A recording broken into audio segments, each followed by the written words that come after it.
Mama, Hə, nə oldu? Görə bildin Nazlı necədir? Nazlını boş verir, sən niyə ağlayırsan? Ay, yox, ağlamaq nədir? Gözümü ovuşdururdum, yəqin odur. Mama, nə olub? Niyə ağlayırsan deyirəm? Nazlı'nın qardaşları gəlmişdi. Ağızlarına gələni dedilər mənə. Görə biz heç bura gəlməyəydik ya oğlum. Mənim bu yaşımda o sözləri işidən vaxtımdır. Saçdın. Gəl bura. Gəl bura! Abi bir Nəsə? dəqiqə.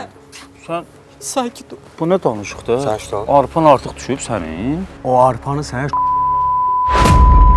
o baş bu baş qaçarsan ha. Get o qardaşlarıma denən ki, kişi olsunlar. Yaxşı.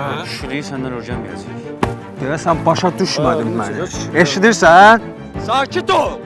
Deyəsən başa düşmürsən məni. Deyirəm ki, bir də bu tərəfə gəlsəz, başqa cür söhbət edəcəm sizlə. Başa düşürsən məni? Hər şeyin bir həddi var. Ağzını burnunu patlatmamış, dağıtmamış halini salaşaq. Deyirəm də sən. Mən də. Get qardaşlarına denən ki, bir də nəinki söz demək. Bura gəlsələr, o evinizi başınıza çurdaram sizin. Ev ki anam buradadır da, darıxma. Ay çıx get buradan. Sən anan səni tək tutacaq. Qurban olasın anam. Ay bala, geri get. Xəzər, gəl bura, ana qurban. Tülkü.